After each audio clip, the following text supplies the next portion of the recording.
Thank you. being on the boulevard. Yeah. It was an aggressive night, but it was a good time, let me tell you. Some of our group participating more in the infield festivities than others, and I'll let you figure out who that is. That's right. Yeah. So we are getting right to it. You know, there is a chance of rain here this afternoon. So NASCAR said we're not going to mess around. We're scheduled for 2 rounds of qualifying. We're hoping we at least get through one. First car out is Jake Garcia. He's hoping to qualify and make his Xfinity Series debut tomorrow full-time in the Craftsman Truck Series is this young driver from Georgia.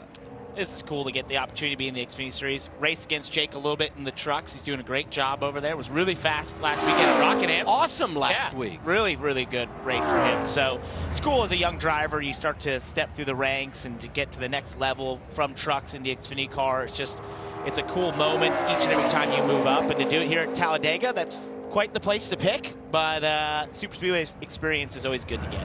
Yeah, has a little bit of momentum on his side.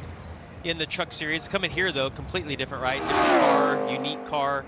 Get used to racing with a different group of people. And when you talk about coming to Talladega, we always talk about the importance of a spotter, and it's such a different race than typically anywhere else that we run at. Driving a third car for RSS Racing this weekend, and he puts it on the board at 53.667 seconds. That's over 178 miles per hour. I talked about the rain. The trophy up, he's keeping the trophy.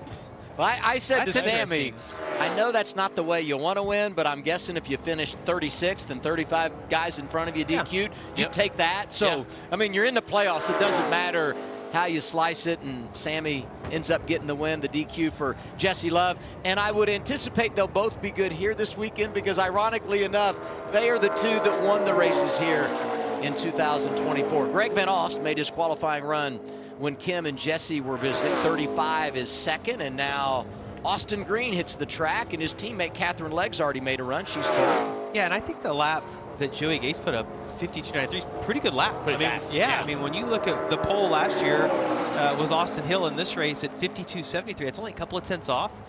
I would say Joey Gates has got to be thrilled with the lap that he just ran. Well, he and his teammate right there, 1-2 right now. Austin Green goes 6th of the 7 that had been on track.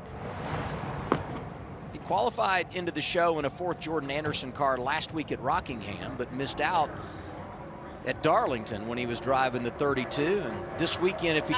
They look good. We said Sheldon Creed's, car and paint scheme was spotter friendly. They're spotter unfriendly over there at Viking Motorsports when they change it every week. It's like, who is that guy? Yeah, wait a second. Is that the same car? Garrett Smithley in the 14. Best run of the year came Martinsville. I didn't see Garrett in the garage this morning, but always great to run into Garrett. He just imparts wisdom on you, positive attitude. Very positive attitude and demeanor.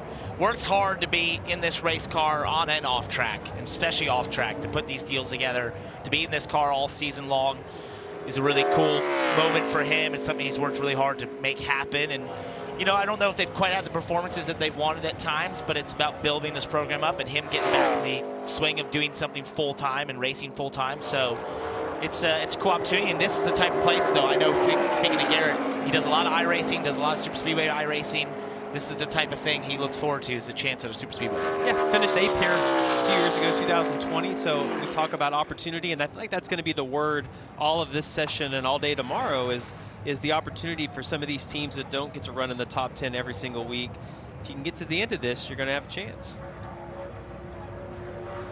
Smithley goes 15th. Dylan, what's happening?